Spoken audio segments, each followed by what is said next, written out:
Welcome to a special edition of the Brian Craig Show podcast. This episode is brought to you by Tom Laporta at Laporta Roofing, online at laportaroofing.com. Laporta Roofing will never sell you a roof you do not need.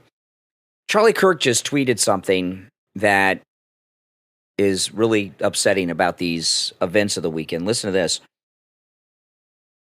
And this is being reported in multiple media sources. This is just breaking as we're speaking. Not long before shots rang out, rallygoers noticed a man climbing to the top of a roof of a nearby building and warned local law enforcement. We've been hearing that since yesterday, right? But you didn't hear this. According to two law enforcement officials, one officer climbed to the roof and encountered the shooter, who pointed his rifle at the officer. The officer retreated down the ladder, and the shooter quickly took a shot towards President Trump. Yeah. And that's when the Secret Service counter sniper shot him, said the police officials who spoke to the Associated Press on condition of anonymity to discuss an ongoing investigation. Wow. And Charlie Kirk also said, said that could have been part of the factor that saved Trump's life, is that the shooter had to act quickly and wasn't able to aim as well, maybe. But it's good to know the police, they should have flagged this kid and escorted him out. Well, why did this officer retreat? Why didn't he shoot him? He should have shot the kid. Maybe he thought... Should have shot the shooter. Maybe he thought he was part of the Secret Service. No, I don't know. No, he was scared. Yeah, I mean, he should have shot the kid. He could have saved lives. I don't understand these police that don't do their job, like Uvalde. I mean, that is their job. He could have shot that kid and been done with it, and he would have saved that guy's life. And thank God Trump's okay. Kathy, that is amazing. This is the problem. You know, we used to have standards for police officers and others in the military. It's incredible. And now we have no standards. This story is just breaking, and I hope it doesn't disappear. I hope it expands. But if this has been reported by the Associated Press, Charlie Kirk tweeted it. So if this officer that retreated should be fired immediately. Absolutely. Brian, the guys in Uvalde got arrested. They're going to jail. Look at what happened in Parkland. There was a coward cop who was afraid, and he retreated. This guy retreated. This is bad news. Okay, here we are the day after the assassination attempt of President Trump, and it's been a rough day, guys. I know you out there agree. And President Trump, what he did today was amazing. He went golfing today, and this morning, I was doing a live stream on YouTube this morning. I said, I really need to see President Trump on television, not just posting on True Social, so we can see that he is really doing great and well and healthy. And he went golfing today. He didn't talk to the press, but he went out, he got in the golf cart, and he's golfing. And that was his statement. They tried to kill me on Saturday, and I'm golfing on Sunday. I want to play this one clip. I'm not going to play a lot of clips on this episode, but I do want to play this one. It is Biden made a statement today, and this is a common theme we've heard all day long from the mainstream fake news media, and Biden and the media are trying to get a narrative going about this Democrat donor that shot Trump yesterday in Pennsylvania. We don't yet have any information about the motive of the shooter. We know who he is. I urge everyone, please, don't make assumptions about his motives or his affiliations. Let the FBI do their job and their partner agencies do their job. Okay. We do know the motivation. Trump's winning. That's the motivation. So I want to read a tweet by Eric Swalwell. Just incredible. I don't know why a Republican would try and kill his party's own nominee with an assault rifle, but it's wrong. Violence has never been the answer. Okay. A lot of people are talking about how this 20-year-old kid was a registered Republican. He registered as a Republican to vote against Trump in the primary. That's why he did that. Yeah. I think it's obvious. He had donated to the Biden campaign. nobody who supports Trump's going to kill him. That makes no freaking sense. We know for a fact that liberals registered as Republicans to vote in the primary, to vote against Trump. Mm-hmm. That's what this kid did. I mean, and Kathy, and Eric Swalwell knows Kathy, this. look at how many Republicans there are, like Liz Cheney, who are always after Trump. Just because someone is a registered Republican doesn't mean they're with Trump. It's incredible. This shooting yesterday, and I know a lot of people have said, well, Tucker had been talking about this for a long time. Others have talked about this. The reaction of the crowd at the rally, I was just thinking that was amazing. It was. Barbara from Baltimore, who calls me a lot on the morning show. I talked to her last night. If you're not aware, you can go and watch this on my YouTube channel. I'm going to talk more about this later. But I did a special report on the radio last night. Went on the air at 8:30 at night on Saturday night at the radio station. We'll talk about that in a few minutes. But Barbara in Baltimore was on the phone with me. She not only was there, she was in the first row in the bleachers behind Trump, and she is in all the videos that you see on television of the event. She and has video from behind as well as photographs of the entire thing. And when I was talking to Barbara from Baltimore, I asked her what the mood of the crowd was. Were they crying? Were they sad? She says, no, they were angry. Yeah. And a lot of video has come out showing the crowd very angry. And there's one video of one guy who went back to the press pool and started yelling at them. This is your fault. He was screaming, this is your fault. This is your fault. This is your fault.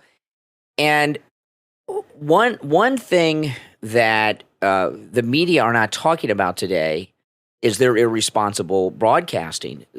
President Trump came down the escalator almost 10 years ago, and the media have been calling him Hitler nonstop for almost 10 years. And that's going to stop now. Joy Reid in particular this week said, anything I got to do to get rid of Hitler?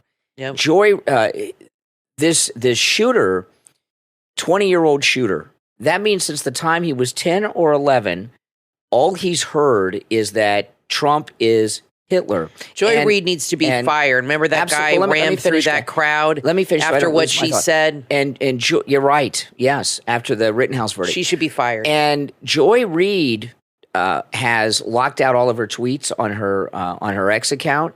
You cannot see as of this moment. Now she may change this, but as of this moment, Joy Reid has locked out all of her. You cannot see any of her past tweets. Okay, yeah. Unless So what does that tell you? Joy Reid right there knows that her X is filled with tweets of things that are inappropriate and wrong, exactly, and may be viewed as inciting an incident. Let me go to her Instagram and check that too. And she's very active on Twitter. This kid, since he was 10 or 11 years old, has heard nothing from people like Joy Reid and many others that Trump is Hitler. And what I was talking to you about earlier, Kathy, how many movies and television shows have been made? I even remember there was a Twilight Zone episode of this, a new Twilight Zone, where time travelers have gone back in time to kill Hitler to prevent the Holocaust and the war. This kid, listen, this guy's a monster, and I'm not taking away responsibility from him. Don't misunderstand me. But he's been brainwashed by the left-wing media and the Democrats for most of his coherent life that this guy is Hitler, and he thought you take out Hitler, you're a hero because of how they portrayed him. And Joy Reid blocking her tweets, not just any tweets, all of them, shows me that Joy Reid is like, I've gone too far. Plus, for a long DNC time. had planned to have 57 buses driving around. They paid to have advertising on the city buses around Milwaukee this whole week with pictures of Trump calling him a dictator and Hitler. They canceled that. So I think that rhetoric is going to stop. Any Democrat who comes out and tells you that they're sorry and glad he's okay, they're full of crap. They have been basically calling for this to happen for one of their minions. Yeah. And let me tell you something. Two things I took away from that incredible event yesterday. We were watching it like you guys, and it just happened so fast and so quickly, right as the rally started. And then, you see the replay. But what really amazed me at first were two things. Trump saved his own life yesterday. Mm-hmm. The Secret Service didn't save his life. Absolutely. Okay, they put him in danger. And I don't think they're heroes. I'm sorry. They dropped the ball. That guy never, ever should have gotten that close. Do you realize he was a football field away from Trump? He had a perfect line of sight shot on a roof. He was on a white roof wearing gray with a black gun. And people in that area alerted the police 3 minutes prior, and they did nothing. Why? Did somebody let this happen? I don't know, but we need to find out. He never should have gotten that close to Trump. I don't give a shit about the perimeter this and the perimeter that. The perimeter should have been much bigger. It was crazy. So that was upsetting. But Trump dropping to the ground is what saved his life. And he instantly did it. He said, I knew right away I got shot. But another thing is when they had a slow motion video of him turning his head, and he had turned his head to look at the Jumbotron. And then right before the gun went off, he cocked his head another inch. That is what saved his life. And there's a graphic I put on Twitter of what a narrow miss that was. And I don't know, I think it was God literally reaching down and cocking that man's head because he had turned to the left, and then right as the gun was shot, he cocked it one more inch.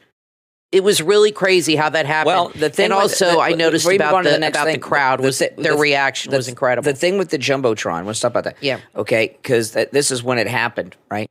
What Trump did with the Jumbotron was different than he ever does because he goes to the Jumbotron, but he asked the people that run it to pull something up that they weren't planning on showing.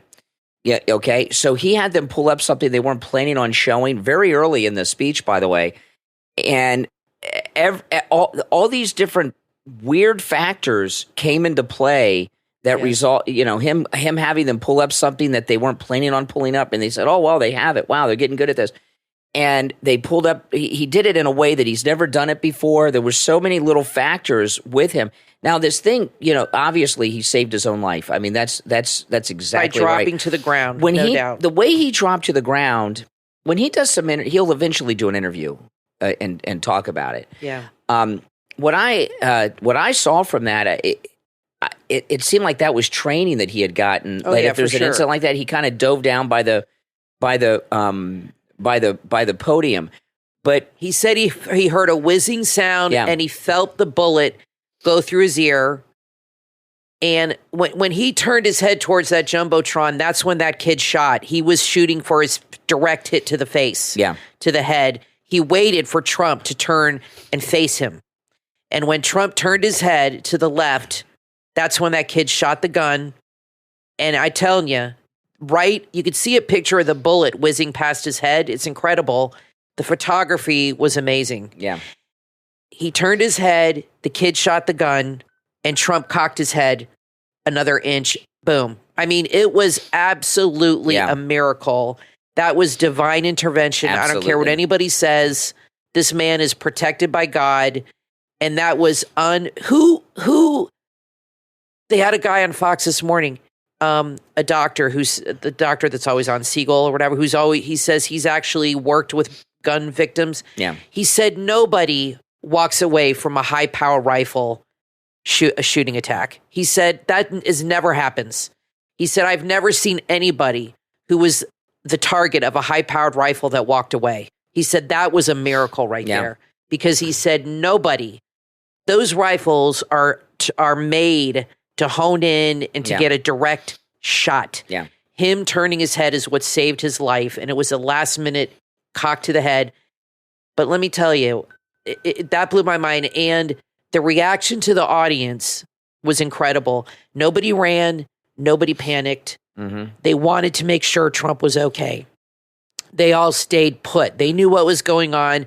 The people in the bleachers ducked down, and unfortunately, one guy got shot protecting his children. He's a real hero. But everybody in the crowd stayed still and just stood there. And Trump even talked about that with Brett Baer. He talked to Brett Baer, and he was amazed by that. He said they wanted to make sure I was all right, and that absolutely was amazing. Now, another thing that no one has gotten into, we know. I think we know too little at this point. I don't really think the media has done a great job here pressing these agencies, but these explosives, they found explosives in the shooter's car. Now that's vague. We don't know what that means or how much.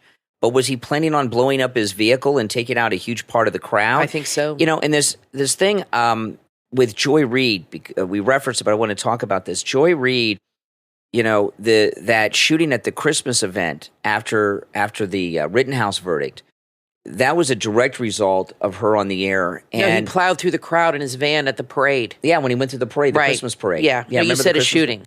No, well, after the Rittenhouse shooting. Oh, yeah, right. Acquittal, yes, right? After the Rittenhouse shooting acquittal. Yeah, she responsible went for that. on the air. She said disgusting things, and then that guy did that. And now, you have she is irresponsible on the air, Joy Reid. She should be fired. She should be taken off the air and never put back on the air, because with the rhetoric that she has incites violence. And I'll tell you another thing that really pisses me off. Where a lot of people are talking about Reagan.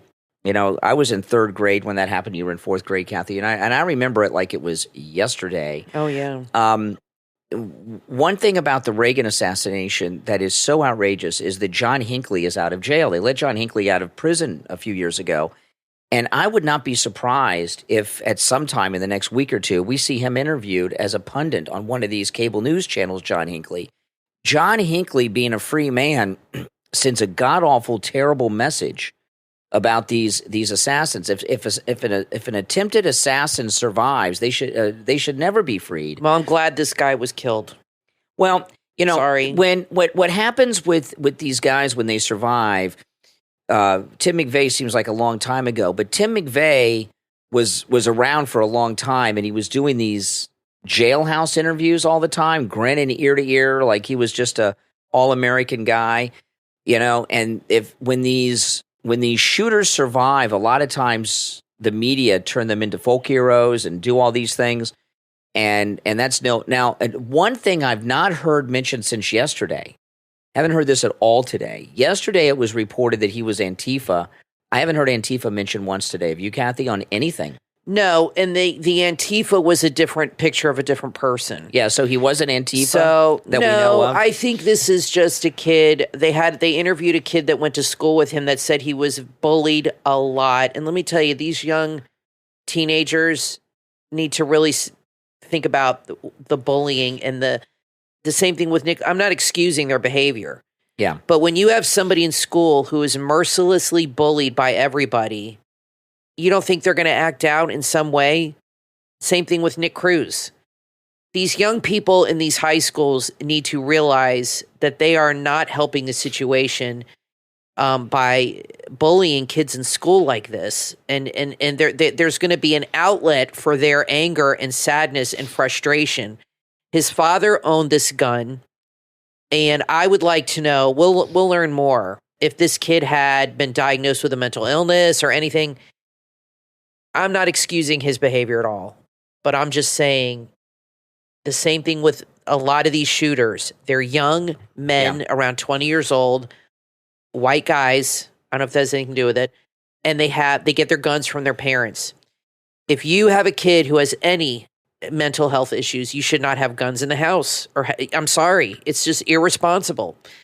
And I just think it is crazy, the reaction from the left of what's going on. Thank God. I mean, I was crying yesterday. I was hyperventilating. Brian and I were both in tears when we saw it, as everybody. It was so shocking. And I've told Brian many times, I'm not comfortable with these outdoor rallies. I just think they're dangerous. This had to be one of his biggest rallies. There were about 50,000 people there. The crowd was endless. It was an amazing day, beautiful day. And this was just crazy, and you just hear the pop, pop, and then Trump goes down, and I'm like, oh my gosh, they're shooting at Trump, oh my gosh. And I'm just at a loss for words. And Trump is so amazing. He said on Truth today, he's out golfing, like you said. He said on Truth today, I was going to postpone my trip to Milwaukee by 2 days. but I'm not going to do that. I'm going to Milwaukee today. He's going today. This man is a beast. This man is unstoppable. I mean, he is so inspiring. That picture of him with his arm in the air and the flag behind him, you know, that iconic picture, that was taken by a Pulitzer Prize winning photographer. Yeah. I am getting that picture framed. I ordered it already through Keepsake app. I ordered it framed. I'm going to hang that in my house proudly. It is the most inspiring picture. Yeah. To see Trump with his arm like that after getting shot, it's unbelievable to me. Yeah. Now, I mean, it's just unbelievable. Now, this is a special edition of the Brian Craig Show podcast brought to you by Tom Laporta at Laporta Roofing, who will never sell you a roof you do not need. If you're in Florida, he's your guy when it comes to roofing. He works with every type of roofing material there is and every type of structure. Single-family homes, warehouses, municipal buildings, schools, churches, office buildings, condos, apartment buildings. He covers from Jupiter south to Miami, from Tampa south to Naples, and everywhere in between. You can find Tom Laporta at Laporta Roofing online at laportaroofing.com or call or text him on his cell phone, 954-604-4602. 954-604-4602. And that is his cell phone number, 954-604-4602, or online, laportaroofing.com. Now, you know, the last night, the radio show I did last night, which was a Saturday night, very unusual thing, the owner of the radio station called and asked if I wanted to go on the air and take calls and preempt the regularly scheduled programming. And, of course, I said yes. And he said he could patch me in from my studio here at home, and I could take calls that way. And I said, no. I said, I'll come to the radio station, which is a pretty far drive from the house, especially on a Saturday night traffic. And I went up there and we took calls, and it was a very amazing show. If you missed that, it's on my YouTube channel. Yeah. But we heard from, I don't know, maybe 3 Democrats, and all of them were inappropriate. Yeah, wow, and shocker. My immediate thought with that is, well, they're in shock. It hasn't sunk in really what's happened, right? It hasn't sunk in. And then I see today the liberal reactions that, like this woman that worked for Benny Thompson, who was the chairman of that January 6th committee. They're all a-holes. They have they've not gotten their sense about them. They're saying terrible and inappropriate things, and they really should be ashamed of themselves, and that rhetoric should not be tolerated. No one should. Don't engage in any conversations with these people. No. I don't know. You handed me this article. I don't know what it is, Kathy. What is it? It's this guy. He worked for the FBI. He's an ex-FBI. I served in the FBI for 25 years. This is who I suspect is to blame for the Trump assassination attempt. Security disaster. He said the shooter, who appears to have used a high-powered semi-automatic rifle, was able to set up his position on the roof of a building in full view of some of the crowd. Individuals in that crowd tried for several minutes, by at least one estimate, to draw the attention of the security officials to this man with a rifle, but police appear to have not responded quickly enough. What we don't know yet whose job it was to ensure that roof 150 yards from the stage was secure. He says, responsibility for every post, every zone, every rooftop needs to be clearly assigned, and this division of roles should have been clear to everyone. This is standard practice for the Secret Service. Carried out hundreds of events during the run-up of the election. It might have been years since they last saw a political rally in their town, blah, blah, blah. News cameras also showed soldiers in camouflage, probably members of the National Guard.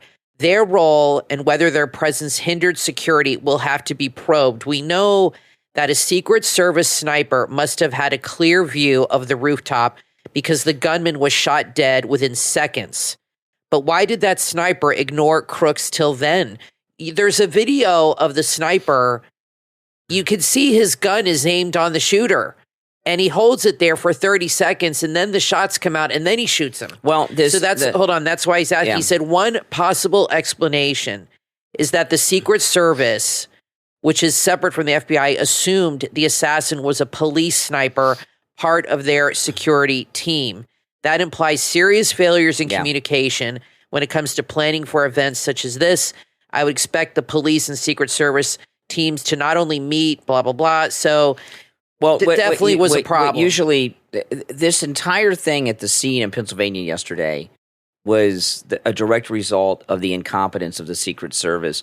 A story came out today that this dim donor shooter, he tried to get into the actual event, and he was stopped by police at the metal detectors. Yep. The police reported him to the Secret Service twice.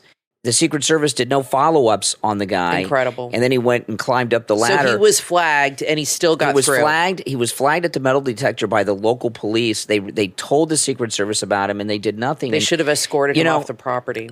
A lot of talk is being made of the Secret Service. You know, the Secret Service that were there around President Trump on his immediate protection detail, I'm sorry, these are not the types of people that should be protecting him. Not just because they're incompetent. You just look at them and know they're the wrong people. The Secret Service isn't just about presidential and presidential candidate protection. They're part of the Treasury agents. They used to call them that. And there's a lot of other things that Secret Service do. The ones that are on presidential details, current and past presidential details, are the elite. Supposed to be. And I was talking to you last night, Kathy, when this was going on. I remember President Clinton, who's a pretty tall guy. Yeah. His Secret Service agents were big guys. They had one Secret Service agent that was always with him that had the same hairstyle as Bill Clinton, the same hair color. And the reason for that is so far away you couldn't.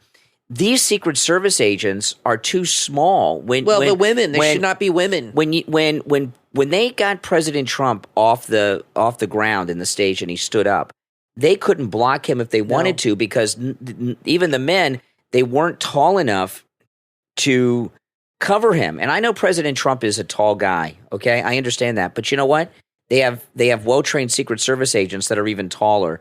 And these female Secret Service agents, especially the ones at the SUV, have no business being in law enforcement. Unbelievable. The one agent, she couldn't find her holster. Incredible. One of the lady agents, when President Trump gets into the SUV, she puts on her sunglasses and fixes her jacket. It reminded me of that police officer at Uvalde that got the hand sanitizer. Remember that? I mean, just incompetent. The head of the Secret Service is a woman, Cheetos or Cheeto or whatever her name is. Cheetos, that's a good name for her. And Cheetos. She said that her goal was to make the Secret Service 30% female. That is not what the goal should be. The goal should be you hire the best. This nonsense of hiring people based on gender and skin color is insanity. You got people that are being hired for this to be pilots, doctors, Secret Service agents. This is not a good strategy, guys, to do that. It should be the best person. And when I saw Trump at the car, he had 3 women in front of him. Mm-hmm. And they were like, he was like a foot taller than these They were like ladies. children. He's 6'4", they're like 5'4". Yeah. There was like a foot of body totally exposed. That's right. No, but if you're going to hire women, fine. But they got to be Amazons, okay? Mm-hmm. They need to be at least 5'10". Yeah. They should not hire these women that are 5'5". It is ridiculous. And I agree with you, and I said this before. The only thing that saved Trump was 2 things. Divine intervention by getting his head cocked at the last minute, and then him dropping to the ground and having amazing reflexes to do that. Because let me tell you, if he stood there and looked around and was stunned, and he would have been dead because that guy shot off 5 or 6 rounds before he was killed. He immediately dropped. You saw him. He grabbed his ear and boom, he went down. He knew. That is how smart this guy is. He knew instantly what it was. I know a lot of people, even the media, it took a long time for the media to acknowledge there were even gunshots because gunshots outside sound a lot different than they do on the gun range. That's true. And a couple years back, Kathy and I talked about this on the podcast. We were driving on I-95 in Miami, and I heard gunshots, and I told Kathy, I said, "Those," and I pulled. We were on I-95 in traffic. Yeah, it's like a popping sound. I stopped and got over on the side of the road because I figured whoever was shooting was in motion. I didn't know which cars it was or anything. I told Kathy, I said, "Those are gunshots." You didn't know they were gunshots right away. I said, "Yeah, those are gunshots." It's a weird sound. It's like you heard at the rally. It's like a pop, pop, pop sound. And I pulled over on the side of I-95 so that whatever cars were shooting at each other, because I knew they were in motion, they'd get out of the way. And then the next day, I saw in the news there indeed was a shooting on I-95. So when President Trump dived down, that means he knows what gunshots sound like outdoors. Most people don't. That's why a lot of people don't duck and things like this, because his reaction saved his life. In a gun range, when you're shooting a weapon, it sounds different because you're inside a tunnel, basically. And him standing up, and people are making a big deal because he said, "Let me get my shoes," because he knows this is a moment in time, and there's all these photographers there. He doesn't want to walk off the stage barefoot here and looking like some bitch, okay? He's going to put his shoes on and walk off like a man. Yeah. And that is important to him. It's not because he cares about his image. He cares about us, and he cares about how America looks. Yeah. And that we look tough. He represents us. He represents the country. And him holding his arm up, yelling, "Fight, fight, fight," that just absolutely blew my mind. And that picture of him, like I said, by that Pulitzer Prize-winning photographer with the arm up in the air, that is the most incredible photo I've ever seen. I think it'll be the most iconic photo of our lifetime. It's just amazing to me. And, unlike Reagan, when Reagan was shot, there was a car right there. They shoved him into the car. There was no car right there. The car was 100 feet away. They had to get this man from the stage to the car, which was not easy to do. Yeah. And I got to tell you, I give kudos to the crowd, and Barbara, our friend, was there, for not panicking and for staying strong. Because let me tell you, those shots were going off for a few seconds over their heads. Some guy got killed. Another two are in intensive care. So other people were shot. It was incredible to me, the reaction of the crowd, how they were so brave. Now, Melania released a statement today. I want to read. This is Melania. It was online. "When I watched that violent bullet strike my husband, Donald, I realized my life and Barron's life were on the brink of devastating change. I am grateful to the brave Secret Service agents and law enforcement officials who risked their own lives to protect my husband." Not only Barron, but his other kids too, and grandchildren. This thing with Barron, thankfully, I wish it didn't happen at any rally, but at the rally the other day in Miami, Doral, here in Florida, the entire Trump family and Barron were there. I don't think we're going to see Barron for a long time, maybe years. Melania is not going to let Barron at anything. Plus, I'm worried about him. He's so tall. He's so tall.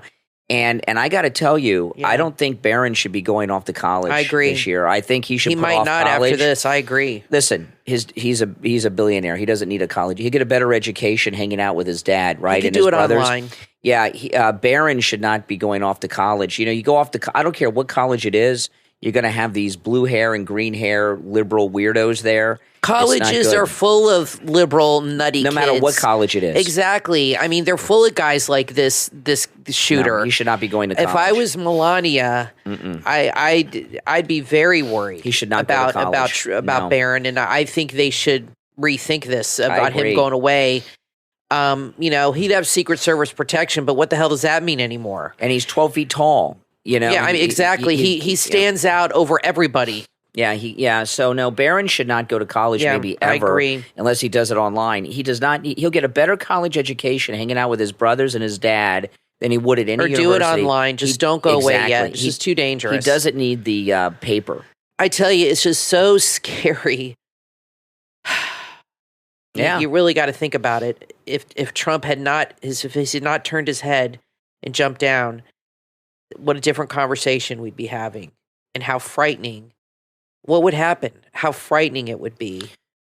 I don't even want to think about it. When I went on the radio last night, I was a little, and I never get nervous about going on the radio ever. I have zero stage fright when it comes to broadcasting on the radio, YouTube, or anything else, But I was a little nervous. Well, a little more. I was a lot nervous last night. I told Kathy, because when we saw President Trump walk away with the Secret Service and everything, but he's all bloody and the blood's by his ear. We really didn't. When I was on the air last night, we really didn't know 100% that he was okay. And I was telling people last night, when Bobby Kennedy was shot and he fell on the stage, he was talking like a normal person before he died. President Reagan, when they threw him into the limo after he was shot, they were driving back to the White House. They didn't know he was shot. He had coughed up blood. Then they turned around to the hospital, but they thought it might have been from a broken rib when they threw him into the limo. So just because someone's – and I knew a guy – I went to high school with this guy who was a drug dealer, and he got shot with a 22 and he's in the chest. And he said the hole sealed up. 1 or 2 drops of blood came out, and he walked. He was on the street, walked to the hospital into the emergency room. But if you get shot in the head, like Lincoln lived too, but he couldn't. He didn't walk away from Ford's Theater. You get shot in the head, you're down. That's it. He was alive for about an hour or so across the street. Yeah, but he was not coherent. But you get shot in the head. I said that to you. I said because you were worried about that, and I said, Brian, if he got shot in the head, he would not be walking away. No. They'd be carrying him out. There's other factors, okay? There were a lot of shots that went off, and I'm still a little unclear as to what the shots that we heard, what were those from the shooter or the Secret Service? And what I was really wondering, and the press, there's going to be a Secret Service press conference today. The press haven't really asked a lot of deep questions. It's all very surface at this point. But over the weekend, most of the media are off. They brought in some of the big boys, but it's like what I am wondering. There were so many shots fired. I want to know if the shots we heard were the shooter or the Secret Service, because it was so loud. It sounded like they were close to a microphone. Also, I'd like to know if any other rounds hit him. Well, I'm not sure how an AR-15 works. It's a rifle, and it right. So if you pull the trigger, They said the shooter got off 5 to 6 rounds. So is a round, that means that's 5 or 6 bullets got out, right? Okay. So on those guns, do you just pull the trigger, you just hold the trigger and boom, boom, boom, they just come out? Or do you have to keep pushing the trigger? Unless it's been altered to be fully automatic. But no, you got to pull the trigger each time. But on a semi-auto, you can do it pretty quick. He said 5 or 6 shots. Obviously those other people got hit. Well, what I wonder about these shots, did any others hit Trump? Because he's wearing a Kevlar vest.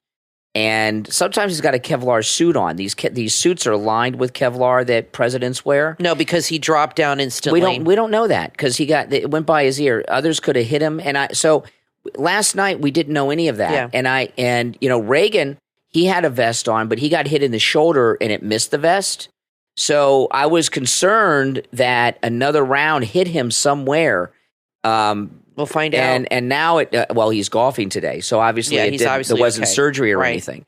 So I really wasn't sure. So last night was a little difficult for me on the air because we're talking about it, but we really didn't know the condition. And I'll tell you another thing with the press, they've been so lazy today. You mean to tell me the press they haven't gone to the hospital to talk to the doctors and the nurses and the emergency room staff? No.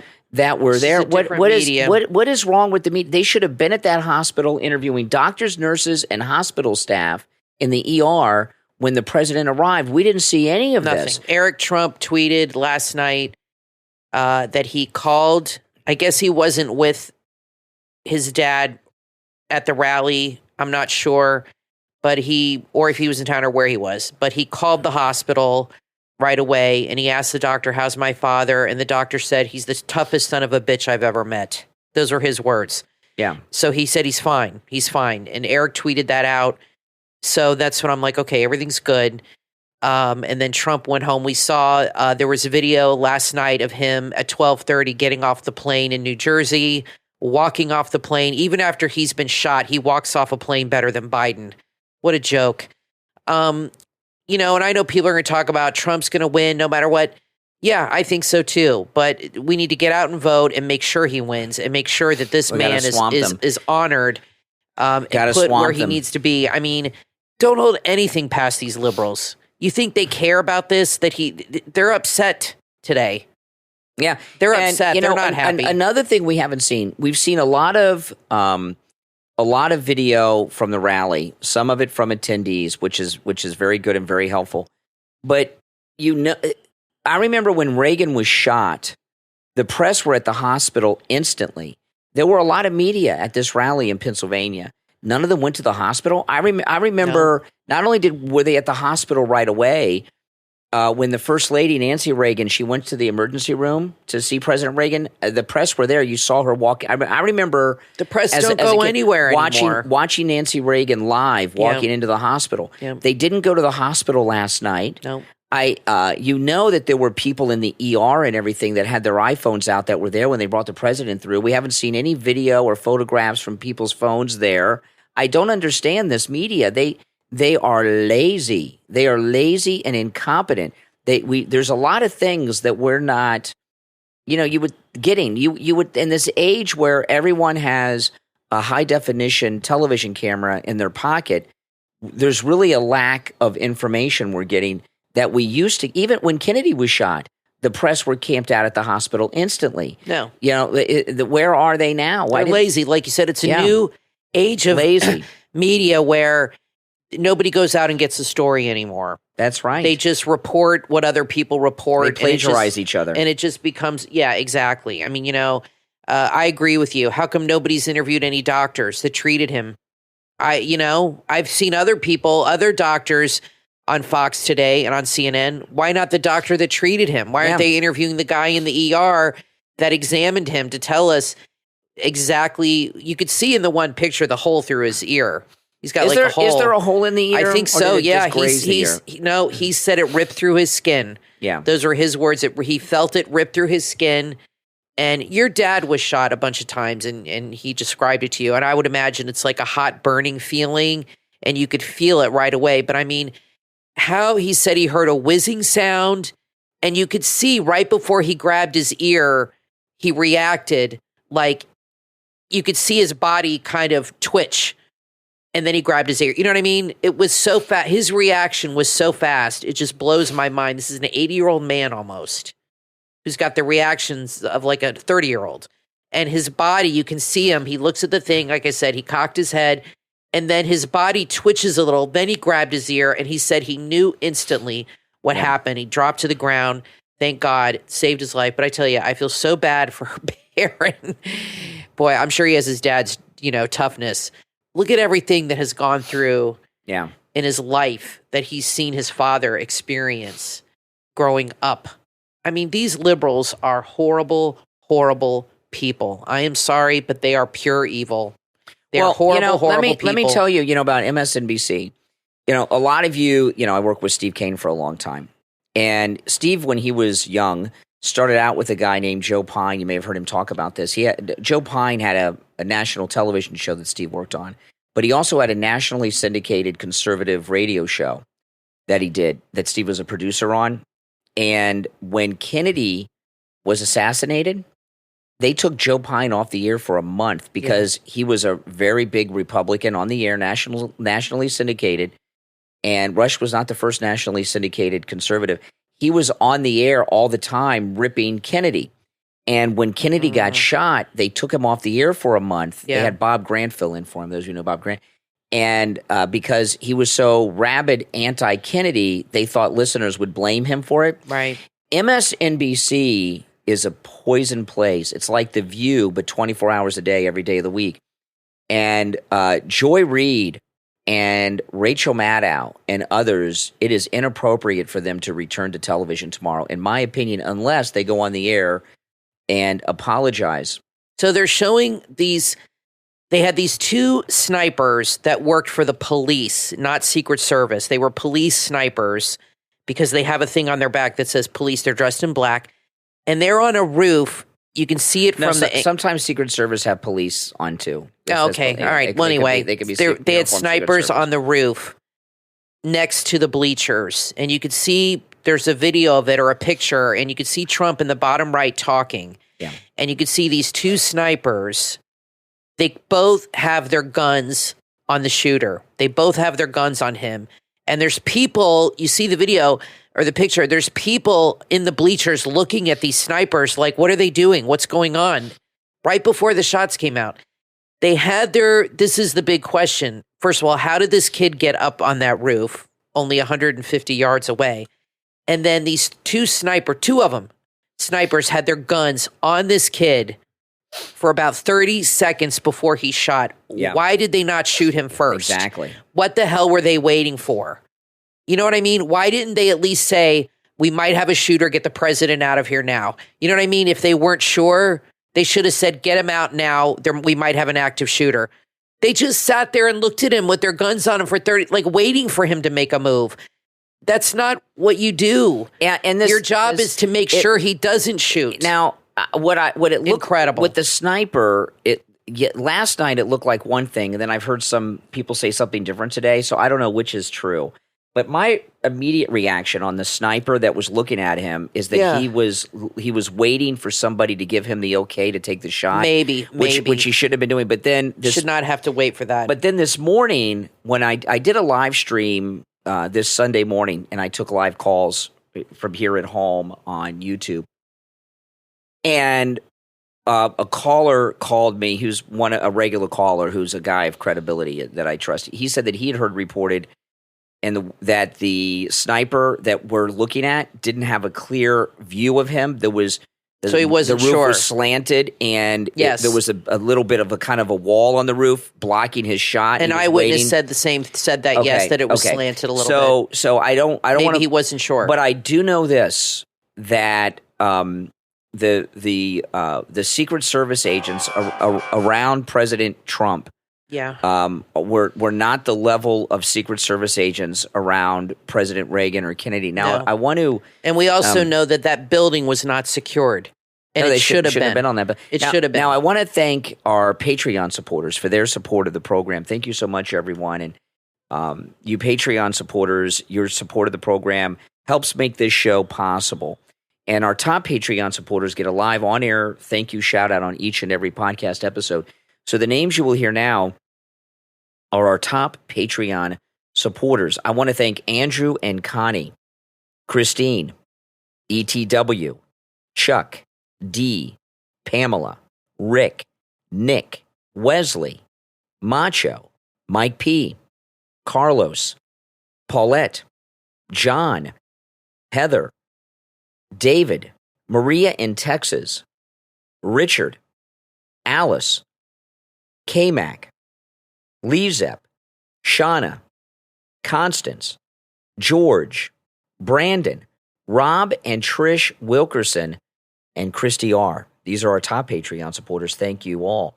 Well, when Monday comes around and the big boys are back in the media, all right, they're all camped out in Milwaukee because the Republican convention starts tomorrow. I'm going to be watching for a couple of things tomorrow. One, The View. What do you think The View's reaction is going to be? My prediction will be... that it's his fault. Yes. They'll say, well, we're against this, but when you spend all these years talking like Hitler, as Joy Behar will say, this is what happens. That, I don't think... That's what I'm expecting. They're going to say that, and I really don't think the American people are going to respond well to that. I really don't. Let them say it. And let them reveal themselves. Let them reveal. If one thing is happening, it's that liberals are really revealed how evil they are. Absolutely. Trump has really brought that to the surface. Let them go on TV and say that. And I'm sure their liberal New York audience, maybe not, will applaud. Who knows? But I don't think so. The media needs a major overhaul. The liberal media is out of control, and they're the ones to blame for this. They have gotten everybody worked up, telling people Trump is Hitler, he's going to destroy our country, which is all baloney. We know that's not true. That is what got this. This kid thought he was saving the world. He thought he was stopping Hitler. Yeah. I mean, that's why he did this. He thought he was a hero. Well, John Wilkes Booth thought he was a hero, too. The left, which includes a lot of people, right? they incited this violence. And I'll tell you this lawfare did too. All of these cases should be dismissed, like the Alec Baldwin one. Yes, I agree. With prejudice, so they can't come back. Judge Mershon, Fannie, I'm pretty pissed we haven't seen the governor of Georgia on the air talking about this. This lawfare is a part of all of this anti-Trump evilness that's been going on, and all of those cases should immediately be dismissed and forgotten. We were talking on the last podcast episode. The president of Finland was on Fox because he was here for the NATO, handout that they get, and he said that politics in the United States has gotten toxic, and that was before this. Listen, everyone, thanks for tuning in. My name is Brian Craig, always joined by my wife and co-host Kathy. It's been a special edition of the Brian Craig Show podcast. We will talk to you next time.